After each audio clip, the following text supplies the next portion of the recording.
Let's go. Dr. Rosie Milligan, one of the most sought-after speakers on the circuit today. Her live internet talk show, Express Yourself, is the most provocative, thought-provoking, and talked-about radio show on the internet. There's no holds barred, and Dr. Milligan puts the B in bold. She brings it every Tuesday live at 10 a.m. Pacific and 1 p.m. Eastern Standard Time. Dr. Rosie has been proclaimed the most provocative female writer of the century. Her books include Satisfying the Black Man and Black Woman Sexually Made Simple, Why Black Men Choose White Women, and the book Nigga Please. These books have raised eyebrows across the country. She has authored 21 books and published 350 titles for authors nationwide. Check Dr. Rosie out at drrosie.com for her books, articles, and archives of her internet talk show. Sit at the feet of wisdom. Dr. Milligan is indeed a timekeeper and scorekeeper. She is the clock, calendar, and almanac for Black America. You need to hear her. Listen to the Express Yourself Hour coming from sunny California. I am your host, Dr. Rosie Milligan, coming to you live with nothing but straight talk. You know how we do it around here. It's nothing but straight talk up in here. My hosts are the wonderful Mr. Keith Swanson, and he's the AI man, and, you know, he's missing this morning, so I guess he would show up. He out doing something, but, you know, who knows. My other co-host is Shawannah Bordenave. She's the real estate extraordinaire. She sells real estate. She buys real estate. She does everything that you can do to real estate. So we call her the real estate guru. Good morning, Shawannah. Good morning, Dr. Rosie. How are you doing? Well, I'm recuperating. I call you the guru of everything as well, Dr. Rosie. Oh, get out of here. Oh, come on. Yeah, we had a wonderful time last week, you guys, at the Black Business. Oh, yes. Well, Black Writers on Tour plus Business plus Tech Expo was absolutely incredible. Getting ready to take it on tour further, Las Vegas, New Orleans. We're going to be surfing all over the place because it's time for Black folks to tell their story. Take the books out of the school, the library, do whatever you want to. We are going to have our story out there. We will continue to tell our story. So today, you all, we have a great guest and a great topic for you. I haven't had him on the show in a long time. In fact, he's so busy, it's hard to catch up with him. He just got back in town on yesterday. So we're going to take a close-up look at coercive psychiatric practice that puts African Americans at risk. Now, Black patients labeled with a mental disorder and presented to hospital emergency department across this country are about 63% more likely to receive chemical restraint. Did you guys hear me? Chemical restraint than their counterparts. Electroshock is given without consent. That's hard to believe, but I guess that's what he says. Without consent and forced on individuals. And there is an elevated risk of brain damage from those shocks. Folks, this is something haven't been talked about for a long time because the first person I heard really brought it to the public awareness was Reverend Frederick Shaw. And since if you don't hear from him, you don't hear from anybody else. Now, why it's so silent? Why nobody's talking about such a issue? I don't know. I wonder why. Maybe it's because it's happening more to African American, or as what did it say? So maybe people don't care. I don't know what's going on. But let me introduce Mr. Shaw to you all. Reverend Frederick Shaw is a strong advocate against children and adult abuse, particularly with the abuse of psychiatric drugs and shock treatment. He is currently the executive director of the Inglewood and South Bay branch of the NAACP. His work extends beyond borders. He's been fighting tirelessly. He comes from a family of political fighters. I knew his mother, Miss Shaw. And he's been at this as long as I've known him. And he's still at this fight. And I'm glad that he's keeping it in the public aware of how African Americans being treated when they're incarcerated, when they in the hospital, how our children are being drugged with psychiatric drugs. It's amazing how people who have other conditions, diabetes, medicine costing them $900 a month, their little strips that they take to test their sugar costing all this kind of money, and they don't want to pay for it. But I haven't heard yet of any psychiatric psychotropic drug that's not being paid for when they want to give it to people. So my guest today again, as I said, Reverend Frederick Shaw. Good morning, Mr. Shaw. Good morning, Dr. Rosie Milligan, and I appreciate you giving me this opportunity to come on the show. And it takes a freedom fighter to help a freedom fighter, so I'm glad to be able to be your friend and be able to come on your show and talk about this issue. You know, nobody else is talking about it. Since I heard you talk about last, I haven't heard a voice raised any place. I don't hear anybody talking about it on the political forefront, and I'm out here. I have not heard it.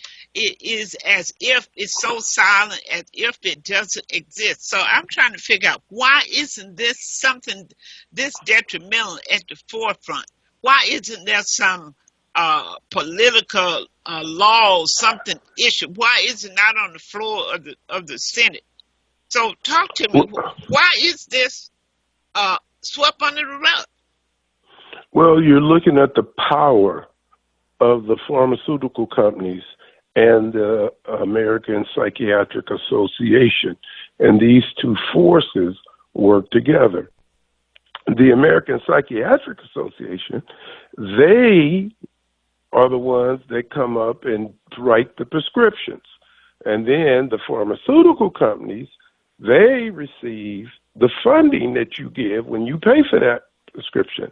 And then the pharmaceutical company kicks back people from the FDA who we did research some years ago and found that practically 50% of the people who are on the FDA, the Federal Drug Administration, who is supposed to protect us, have jobs working for the pharmaceutical companies. Everybody knows you don't bite the hand that feeds you, so therefore we are having drugs prescribed that would not at one time in history have been prescribed.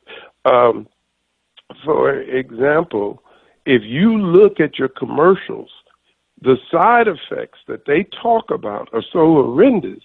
Some of them even mention death in different forms, several different ways. Well, why would you give anybody a drug to help their skin clear up that could possibly be fatal? So when we look at what's going on, and then the news outlets cannot speak out like they might normally, because almost every time out has a pharmaceutical commercial of some type or another on the show.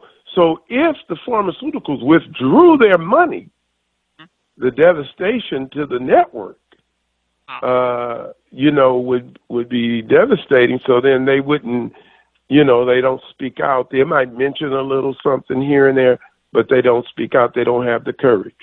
It's the same way with our politicians. Unfortunately, most of them are not as educated on the issues as they should be, which makes it easier for them to go along, to get along, and to be able to receive monies and things like that. I'm not saying anybody's taking a bribe. That's for everybody to figure out on their own. I'm just saying that at one time in this country, I don't even know the figure right now, but pharmaceutical companies spent nearly $15,000 for every physician in this country. And I'm sorry that phone is ringing in the background. Oh, okay, my wife is catching it. But they spent $15,000 on every physician in this country, and it didn't come in the form of I'm giving you a cash buyout. It comes in the form, you got box seats at the Ice Capades, the Laker game, box seats at the Dodger game. there's a major fight going down and you got good seats and, oh, we're going to, doctor, what we're going to do is do the layout for your child's birthday, and that's how it is done. So they basically have not gotten in based on their production or the results. They've gotten in based on their ability to sway people and to mislead people and to provide false information. Wow. So you're actually saying when we start talking about this electric shock, this shock treatment, you're saying that it's being practiced on people without their consent. Is that when they go to jail, or when they just go into the hospital, or where we seeing most of the abuse? Is most of the abuse, particularly psychiatric, is it in children? Well, they're actually electroshocking children and adults. They're actually, I think in this country, 100,000 people a year are getting electroshocked. The thing is they're electroshocking children from 0 to 5 years of age. The thing is they're electroshocking pregnant women. So that means that the baby actually gets electroshocked before it is even born. Now, let me just give you a little bit of history about electroshock and what's happening with it. Electroshock is not the electric stimulant you get when you go to your chiropractor. Okay, he'll put that pad on your back and puts a little electricity in there and it loosens the nerves. That's not what you're getting. Our electric sockets, I think, gives 120 volts. So many of us boys, we actually then stuck a fork in there or something and got a shock, and it can be somewhat painful. Well, electroshock goes up to 4 times that. It goes up to 460 volts.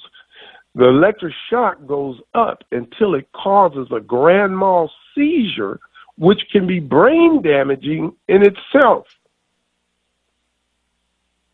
So this is what they're doing, and they give people multiple shocks. And the danger of it is when they're giving people the information, they are being misleading. They're saying, oh, you may get short-term memory loss and all of this. I've talked with people who have had electroshock. Some come to our museum. I held a hearing and rally, a protest rally, and we held electroshock hearings in Atlanta, Georgia. And I can tell you this, those people had more than short-term memory. Years later, they still couldn't remember. Years later, they still don't know the names of their family members and things like that. One state senator who participated in the hearing said she had a brilliant sister, and her sister, they don't know if somebody slipped something in her drink, they don't know what happened, but for some unexplained reason, she kind of flipped out. They electroshocked her before the family could even get to her. So look at the potential danger to leaders, especially in the African American community. And somebody deem you mentally ill. And then the next thing you know, you've been electroshocked and you have your memory no more. You no longer can be a leader.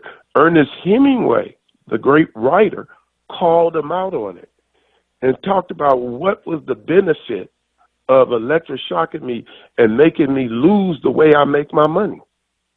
Because now he can't write like he used to. He said, I don't want to misquote him, but he said something similar, that it was a brilliant operation, but we lost the patient. You know, he said something like that. Well, tell me this. Is it about the money, or is it about destroying people? Certain people? Well, let me just say this. You can always track it to the money. But you have to be an evil person to electroshock 2-year-olds, especially since I know when I came into this world, I would hear about the terrible Tues because they used to call me one of them. So why are we electroshocking children at 2 years old when we know this behavior is going to come in, because it comes in almost every child? Because that's when they start really becoming aware and touching and wanting to learn and realize there's a world out here and there's people. And so they're trying, with their little bitty bodies, get involved, create an effect. And now we're electroshocking them for it. Now, what are some of the reasons, Mr. Shaw, what are some of the reasons they're using for shocking these babies, these kids? They don't really have reasons for shocking babies. I've heard them say things like to control behavior. You would elect. Let me say this. It is so funny that if I have a 2-year-old spanking, somebody can call children's services and they will remove him out of my home.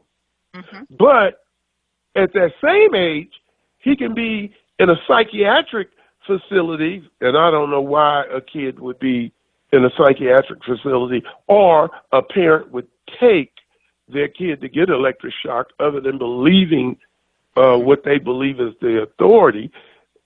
But they can electroshock him. When he gets 13, 14, 15, 16, the police can use whatever force necessary to make him comply, but a parent can't. Because it was a trap when they set that in. If you could come and it wouldn't be a trap.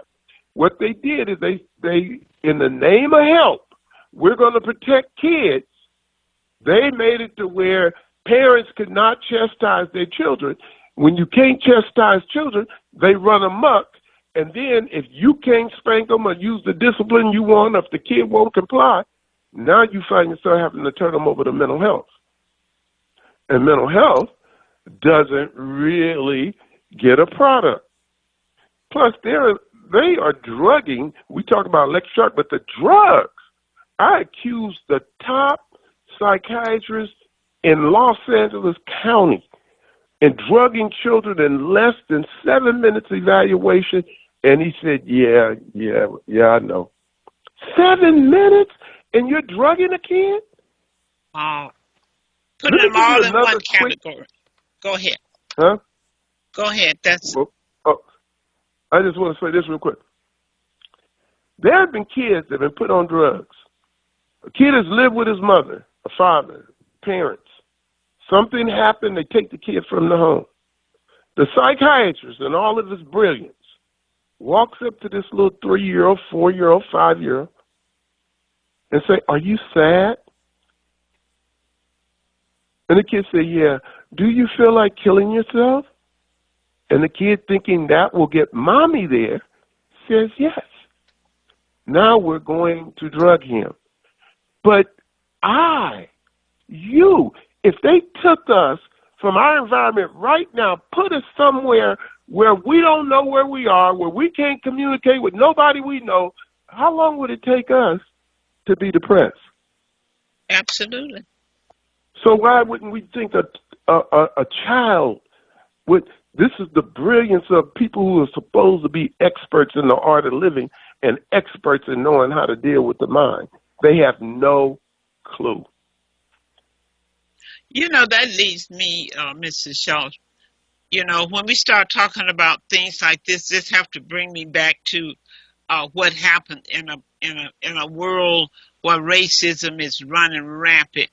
What can happen to Black folks, to African American, from the psychiatric standpoint. Now, most people have no clue as to what the psychiatric department, how the part they play, and the racism that's involved in the treatment of Black folks. Well, they've been racist from the 1700s with Dr. Benjamin Rush, who was considered the father of psychiatry. He came up with a word called negritude. And negritude said that Black people's skin was dark because we had a disease akin to leprosy, that white people should stay away from us.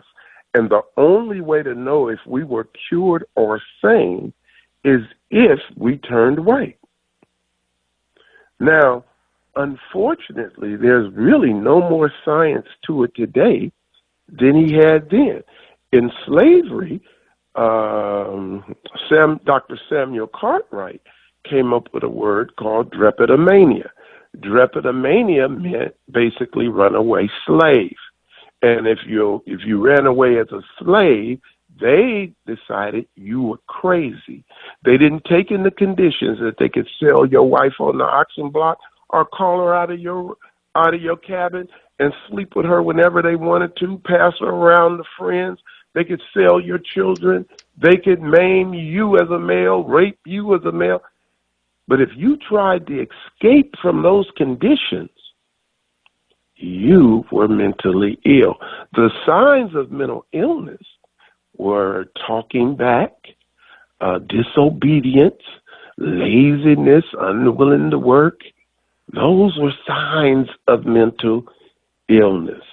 And so the solution, the therapeutic solution, was to whip the devil out of them. And you see the scars on the backs of all these slaves and stuff, because that was a solution to mental illness. Wow. And you know what's so interesting? You see so many young kids now that's really on psychotropic drugs. And then you're looking at how it plays out now that they are teenagers and they're moved from the Ritalin and all these other drugs that they're given. And now they are, many of them suffer from depression. Some of them become suicidal. Other goes on to taking other drugs because all their life they've been taking some form of drugs. Now, what do you have? You have docile. You have people who can't think, who can't do well in school, even if they went. That's why some of them can't finish, can't complete, because they're so jacked up mentally. All in the name of mental health. Wow, that's sad. Well, the thing is, we got to know is that when we talk about Ritalin, we're talking about a drug that is in the same category as heroin, cocaine. In fact, cocaine and Ritalin are very similar. Years ago, I looked it up in the Webster's Dictionary, and it was only 2 points off on everything, and it was the difference between the cocoa leaf and the synthetic. So it's like Ritalin is in that same category with cocaine, and Adderall, and these are the two most prescribed drugs, by the way, for children, is in the same category as meth. So now you have a kid that's been on these drugs and stuff, and then when he gets into society as a teenager and the kids are using drugs, if they're using cocaine, if they're using meth, your body recognizes that drug and you go straight into it and have even a more likelihood of addiction. Also, let me just say this real quick. The side effects of these drugs a lot of times are the withdrawals from addiction. So what happens is I put your child on the drug. He becomes addicted to it. You don't know he has an addiction. Then you say, I don't like the way this drug is doing. You take him off the drug. Then he starts going through the withdrawals, behavior problems, actually getting worse. And then you say, oh, he needs this drug. And the parent is hooked in. Because now the withdrawals have convinced you that that's the disease, when it's just like almost any other drug when you withdraw from it. Yeah. Wow. Let me give the number out for those who want to talk to us. We have a lot of listeners. Maybe they can't formulate a question. The number is 310-928-7733. The telephone number is 310-928-7733. Or you can email us here at Inner Light Radio, INNER, innerlightradio@yahoo.com. So you can speak with our guest today, none other than Reverend Frederick Shaw. He's a strong advocate against children and adult abuse, particularly with the abuse of psychiatric drugs and shock treatment. So today we're taking a close-up look at coercive psychiatric practice that puts African American at risk. The number again is 310-928-7733. Okay, back to you, Mr. Shaw. I'm just appalled at how little that we hear about such a dangerous situation that's taking place. The only somebody I heard speak out on it has always been you. Well, let me just say this. It is very interesting that I made a comment at the beginning that there's no more science to it now than it was when Dr. Rush came up with the idea that black people's skin was part of mental illness and physical illness. He was also known as the master bleeder, and his techniques led to actually the death of George Washington, the first president of the United States. But today, most of us believe that they come up with these mental disorders based on clinical trials. They actually come up with these mental disorders at the conventions, and it is voted in with a show of hands. Okay? We never hear this type of stuff. You know, I can be a psychiatrist, have patients.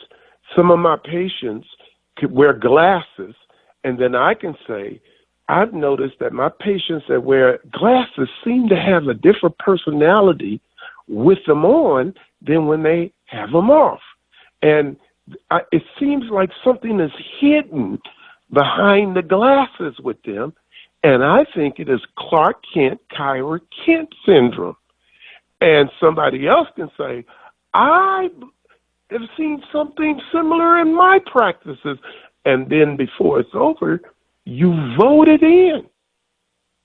Wow. And that's the Diagnostic Statistical Manual has no statistics in it.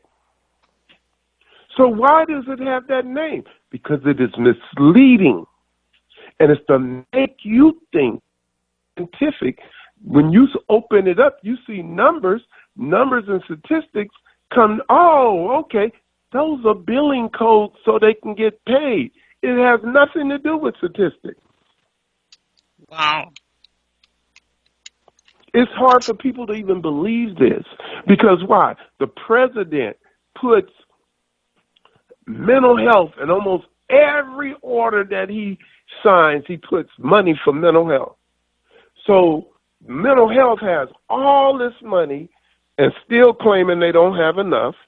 You have the pharmaceuticals making all of this money, and here they're on the same team, so they got a force behind them. And it's the Citizens Commission on Human Rights, the organization I work with.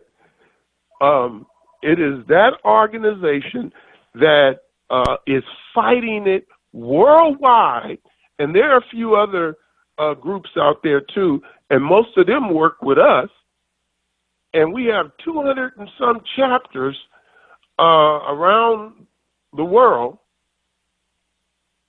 and we're taking them all on exposing this truth to where they're complaining about the Citizens Commission on Human Rights coming after them. We're outmanned, outgunned, all that, and we still whipping them. I've debated personally psychiatrists or psychologists at Morehouse University, psychiatrists at UC Irvine, Harvard professors, and I'm undefeated like Mayweather. How come? Because my information is true and they can't dispute it.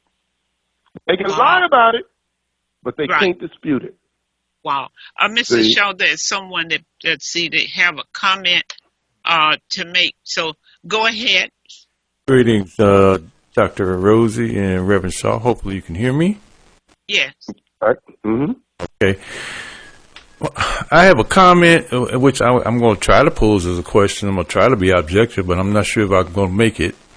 But it's in regards to the nature of the culture that we find ourselves in, which in of itself is going to spawn these kinds of discrepancies, these kind of deception, if you will, whether it's in the field of mental health, psychiatry in and of itself. It could be in mathematics or any type of sociology. My commentary is that the culture itself, and I mean Western world culture, which includes white American culture, is psychotic. That is my comment, and you can respond if you choose. Thank you, sir. Wow. Well, I would back what you just said 100%, except one thing. Even though black people are more targeted, they are electroshocking white people because they're looking for solutions and stuff, and they believe maybe even way more than black people in the system. Mm-hmm. Black people's belief in this system is because we're uneducated.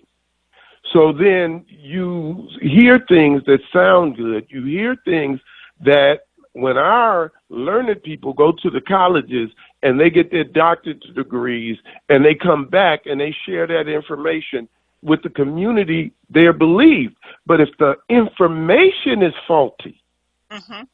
then we're in trouble. That's right, because it's in a textbook, because it was in your sociology book, because that's what you were taught by your professor. People tend to accept that. They take those facts to be true. And that's why a lot of black folks have psychological problems, but something in that inner being tells them that some of these white psychiatrists and psychologists, they just feel that you can't help me because you don't understand the culture. You can't relate to me. It's hard to help people that you cannot relate to. And you telling me about all this money that's allocated for mental health, and we got all these people in the street who need help and that don't get it. Well, maybe just in certain communities that they don't get it. And when it comes to the parents and it comes to these children, that's what hurts my heart, because they believe in everything the doctor tells them, whatever they say need to be done to that child. You know, the average person just can't imagine that the Hippocratic Act do no harm. They believe that that's what doctors practice, whether they're psychiatrists or what. So whatever the doctor says, they go, what my doctor said, it's okay. They never think about it. And when these kids are damaged as kids, then we have damaged goods as adults. And many of those mass killings that took place across this country, I think the one at Sandy Hook, I'm not sure if that was the exact one, but I remember the one who killed his mom and then went to school and killed up all those kids. They traced that back.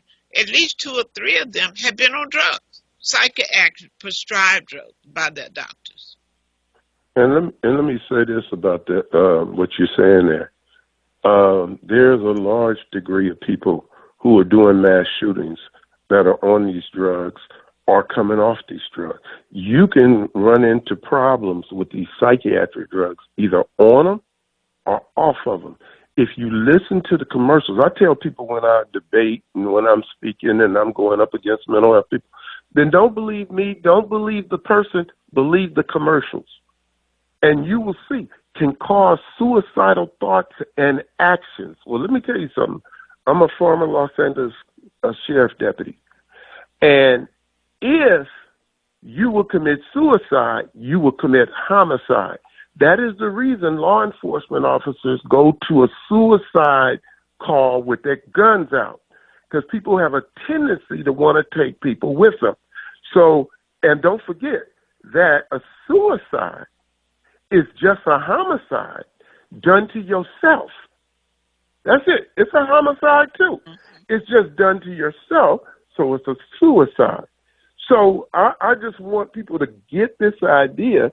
When they tell you in the same commercial, it can cause suicidal thoughts or actions. That's one form of talking death. Then it may cause certain permanent reactions in the body that could be fatal. That's 2 times in the same commercial they didn't mention death. And why would you take it? Because you got a skin disease or because you have some type of perceived mental disorder? And where is the medical examination that should be mandatory before you ever give somebody a mind-altering drug. Where is that? Wow. And it's so ready that, I tell people when they're looking at children and they want to put them on medication, they say, well, they're hyperactive. I mean, folks, as you really think about it. Now, look at this, Reverend Shaw. Here you take a baby.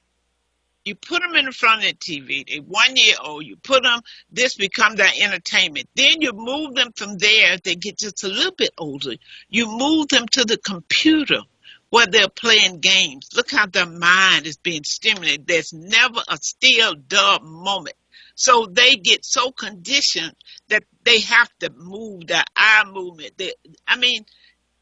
People don't understand what they're doing to their children, and then they end up on medication to sit down. The kid's not just going to sit down and do nothing, because you have had them doing something, acting with their mind and their eyes from the day they woke up to entertain them.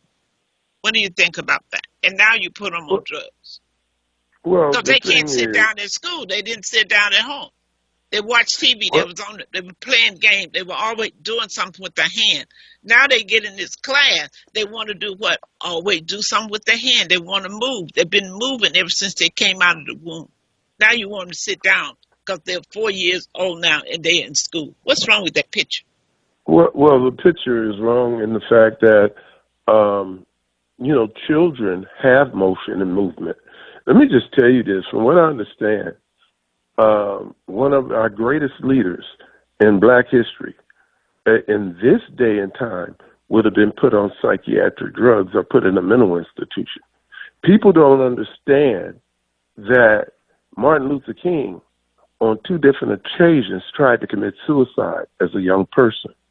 They don't understand that Martin Luther King hit his brother in the head with a skillet for upsetting his sister.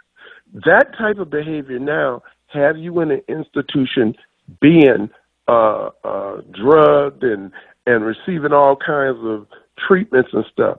Muhammad Ali, we ain't even got to talk about it. We know that he was hyperactive. Let's look at Malcolm X.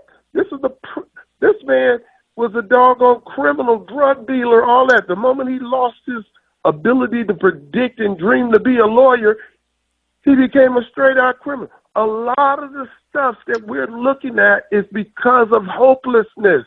It has nothing to do with mental illness. Wow. It's hopelessness. It's, I can't learn this. For some reason, I can't learn this. What? Well, maybe if you could take your dictionary home, maybe if you were taught to properly look up words, if anybody explained to you, if you want to be an actor or a writer, that you got to know the meanings of words so that people can act out what you're saying, you can portray your ideas out on the paper correctly. The only difference between me and a medical doctor is simply the medical terms that he knows and understands. The difference between me and a lawyer is he knows legal terms that I don't understand. If I learned all of those legal terms, I could go down and pass the bar. You see, it's like we're not being taught that in our schools.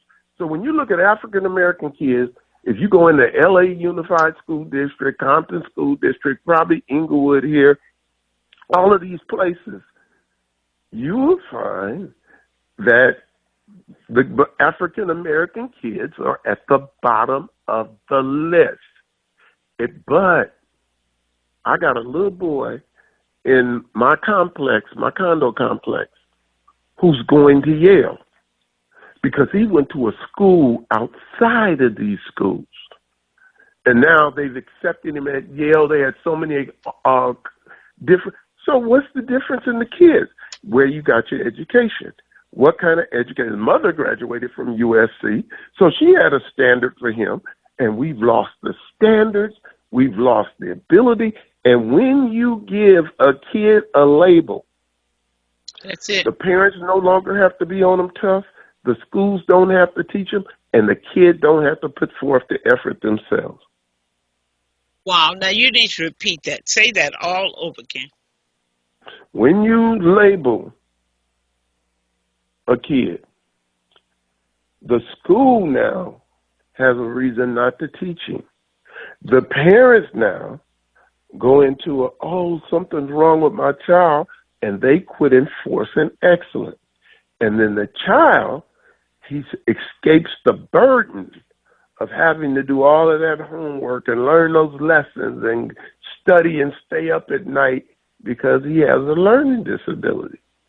Well, you remember I owned boys' homes, and we were able to educate those kids, and those were some of the worst kids in the probation system because we took the so-called bad kids ourselves and got products. To this day, we put out NFL football players, bodyguards, electricians who are supervisors, ministers in churches.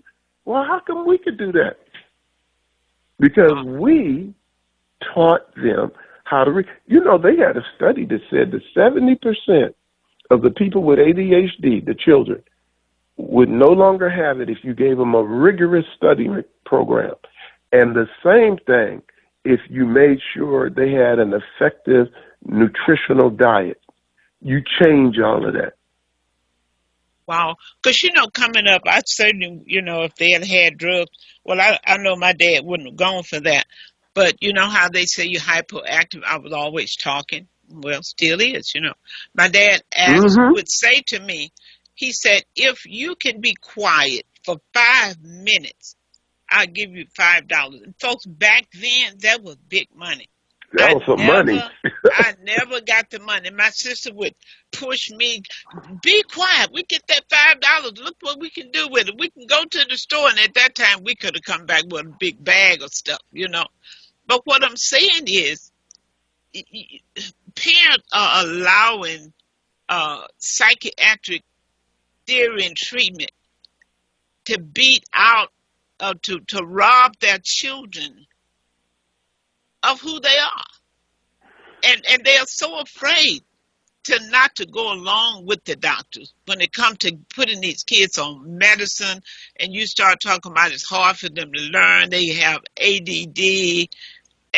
And the sad part, Reverend Shaw, is that this thing played out into a place where there were people who were economically deprived, who engaged themselves with making sure that their kid got under these diagnostic treatment and get on medication just to increase their economic status, to pay their rent or to have more money coming in their house. I didn't want to go there, but I had to because it's true. Well, unfortunately, what you're saying is true. That they actually started that way back. Remember when, I don't know if it was Clinton that was coming in, they was talking about cutting welfare. And then at the same time, they start promoting if your kids had ADHD or something like that, you could get more money. And a mother who was on welfare, had 3 kids getting $800 a month, medical, food stamps, all of that. If you put the kids on drugs, she got $1,800 a month, medical, food stamp. So I got $1,000 a month more, and all I have to do is put my kids on these drugs. See, and this is how you exploit the poor. I went out, and they're in New York, right on the edge of Columbia University, right next to these big, in New York, they got these big housing projects and stuff like that. You can have 4,500 people or more in them or whatever. And they put it right next to where the people in the projects got access, and then they put the flyers out, and that they could get paid X amount of dollars for their children and themselves even to come and get clinical trials. And then they put these chips in this stuff that everybody's talking about now with the chips, it just didn't start yesterday. So now they put the chips in, and then they do all this stuff with them. And if you're not careful, the brain will grow over the chip and the chip becomes permanent. And all of this is going on because, see, we have one mistake in what we say about mental health. There, in America especially, but there is no such thing as mental health. It is mental control. You give the kid the drug to control him. You electroshock him because you're trying to control some type of behavior.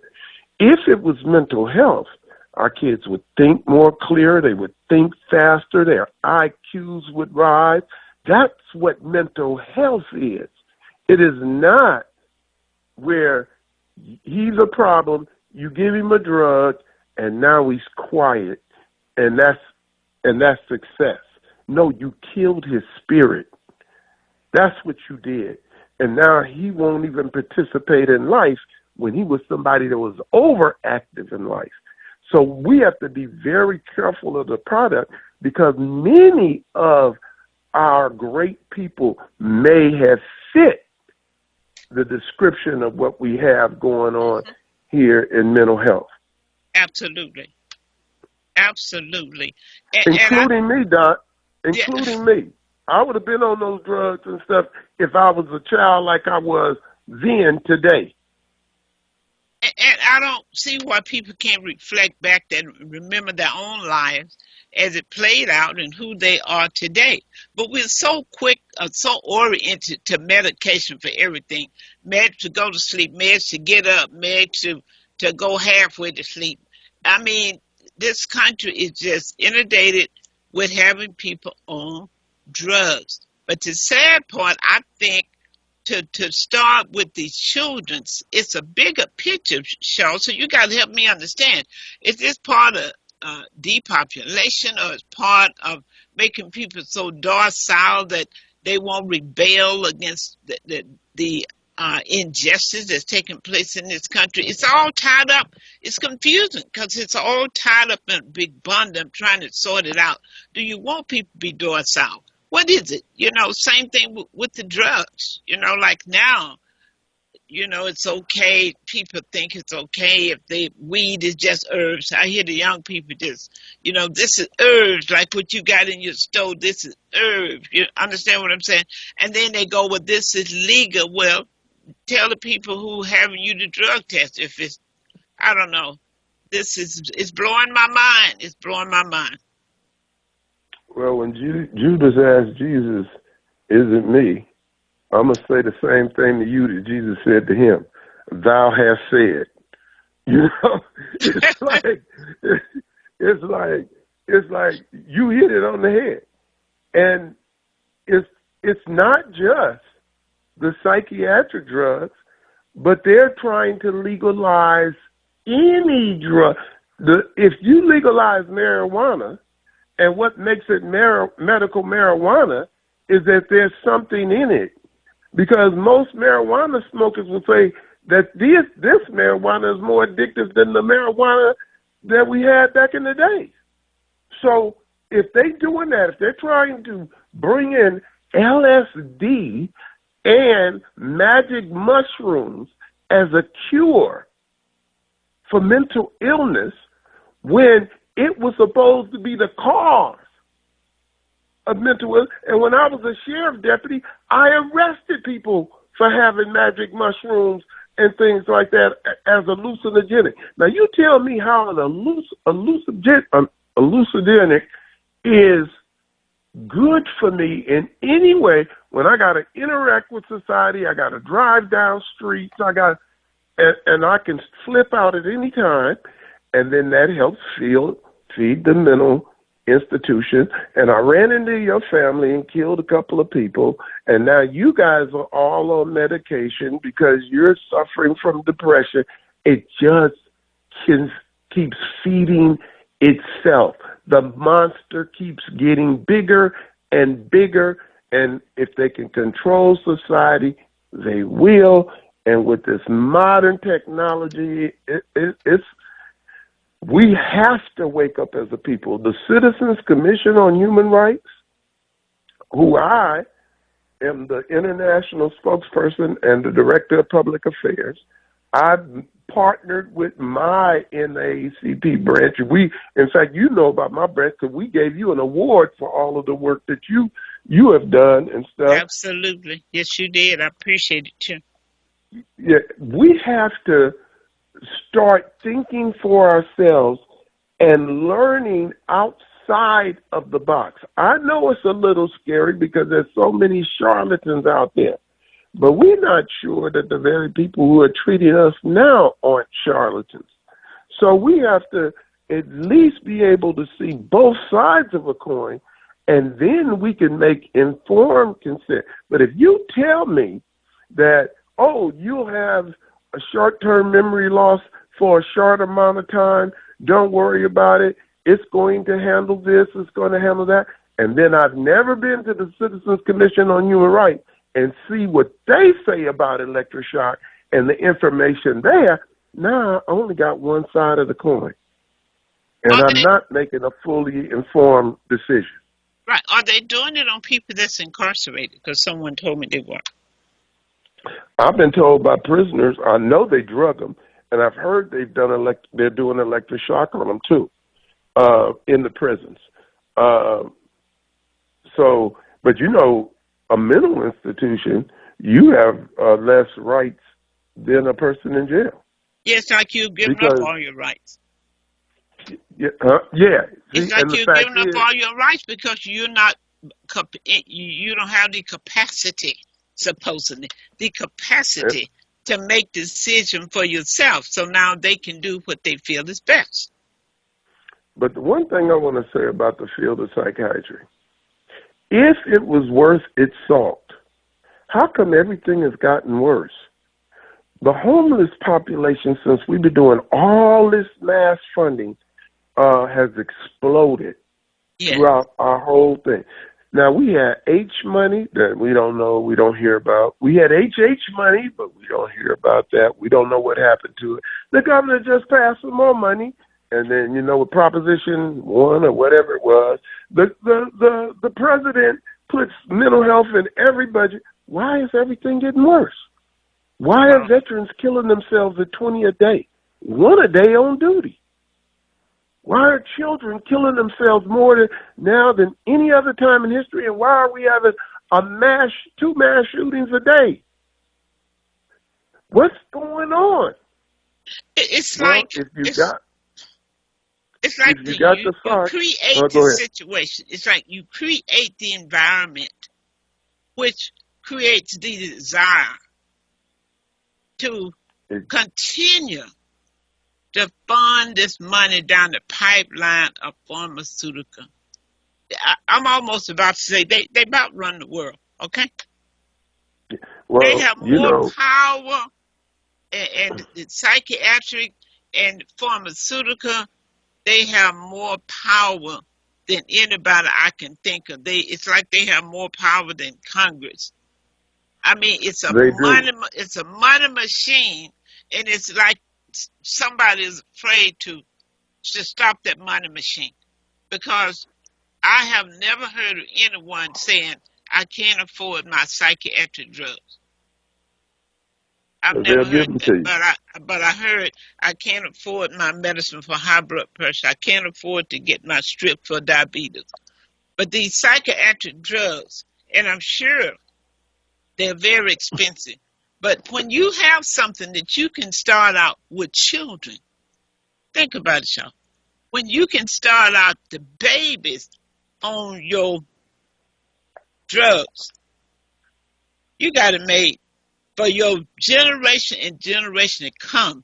You talking about wealth. Starting at that age, I wouldn't sell drugs to children, but I wish I had a product that I could start all babies on. Wouldn't that be something?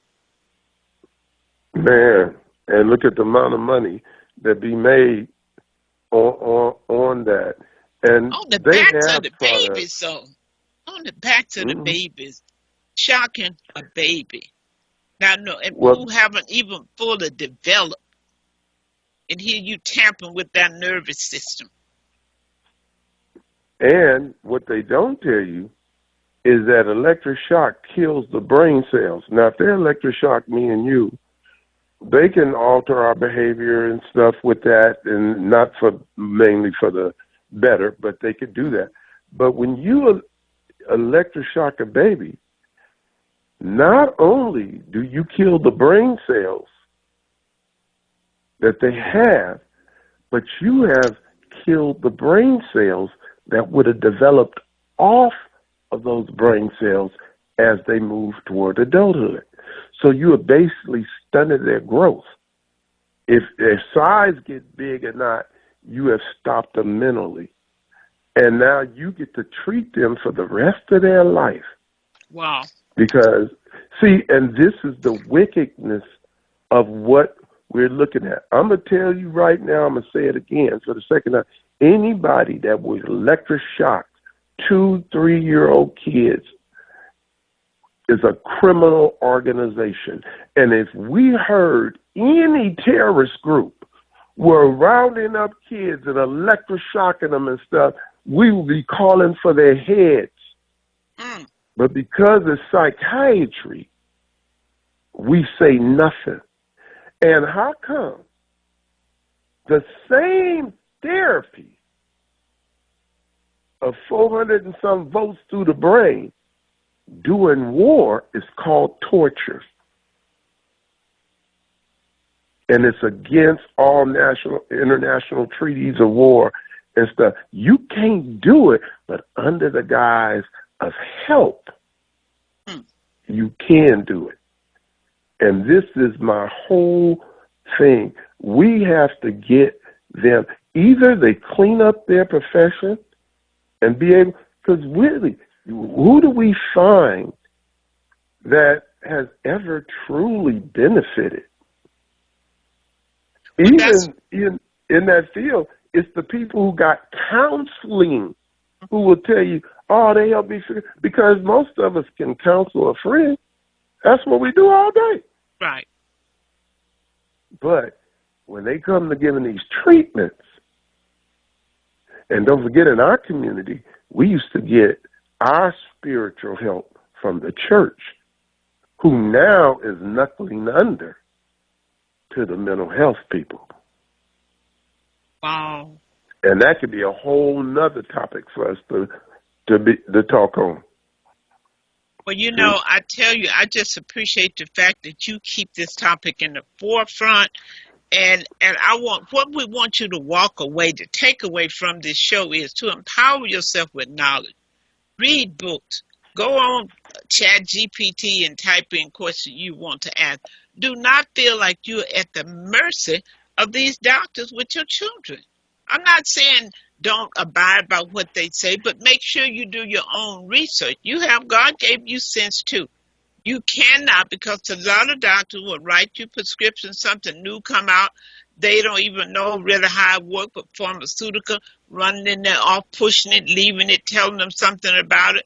And the next thing you know, you walk in the office and you're the guinea pig. You're on a new medication. So I wonder how many parents out there, when the doctor writes prescription for your children and for yourself, but particularly your children, how many of you have gone to read up on it, to read up on the side effects, to know what to look for? That's why I focus so much on literacy is everybody's business. That's why I continuously to do Black Writers on Tour. Because folks, I'm telling you, illiteracy is killing us. It's causing us to have things to happen to us and our children. It should not be. It's causing us to sign bad contracts that you can't get out of it. They can mess you up financially for a lifetime. So it's really critical. Don't just put medicine, find out from the doctor what is it for, and when they finish telling you, go and look it up yourself. You do it on your phone. You don't have a computer, you can do it on your phone. Folks, please don't put anything in your mouth that you don't know what the side effects are going to be. It is so important. And Dr. Milligan? Yes. And if they want to, at our cchrint.org website, they can go on, find the drug. We have a database. They can put any drug in, and it will give them the true side effects of those drugs. That's at CCHRINT.org. CCHR. INT.org. Folks, And write that down. And they go in there and they find a drug stuff, and then we have a drug database, and you can put a drug in, any drug, and it will tell you what the side effects of that drug is. And so then you can always be informed. And because and the only reason why I recommend that over just Googling it, because I found faulty information on Google. Like Electroshock, they say it's a mild form of electricity. They're lying. So, sometimes you get what they want in it, not what it actually is. Wow, I appreciate that. So I hope the listener wrote that down. And Reverend Shaw, I appreciate your work. I appreciate what you're doing. And I just, want you to continue to tone that bell, because people, they will listen, but they got to hear it often. They don't get it the first time sometimes. It's going to shock them, because they're going to feel like, well, I know they're not doing that. I know the doctor not giving the kids something that they don't need. That's how the average person thinks. Are you aware of that? What if the doctor ain't going to give it to him if he don't need it? You hear what I'm saying?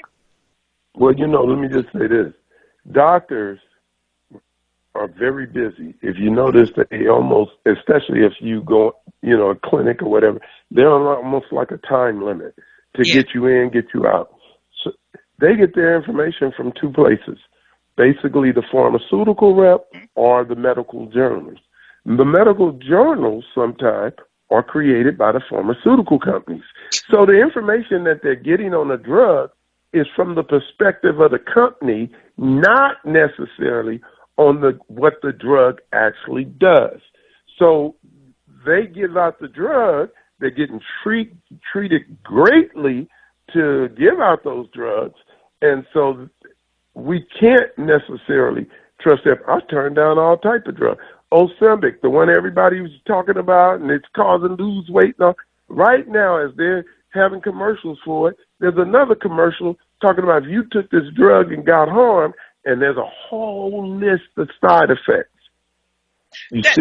That amazed me, how people get so caught up with this Ozempic and these drugs that just put on the market, just like when COVID hit, how people were saying, well, I don't want to do this because it's new, they haven't tested. It's like, how much testing went into it? Now everybody's making a weight loss shot because people don't want to take the time. That's why you have your kids on drugs, because you don't want to take the time to teach them how to be still, to sit down in the chair. And when they want to get up, you said, no, we have to sit here for 20 minutes, because you don't have time to teach or to train. That's why your kids are on drugs, because you're placing them in front of the TV, you're placing them on the games where their mind is constantly stimulated, because you have not taught them how to be still. Back in the day, a parent taught us still time out, some still time. But there's no still time. Everybody got to be busy. So, folks, you're going to have to take some time, and everything can't be right now. Popcorn. That's why we want to lose the weight. Popcorn. We don't care what's in this medicine. So-and-so lost weight. Give me that shot. What's wrong? Something wrong with that picture, Reverend Shaw. We don't want to do the work to get what we want. We want it without the work. Malcolm X said, you want rain, but you don't want the lightning and the thunder. It comes with Wow. That's right.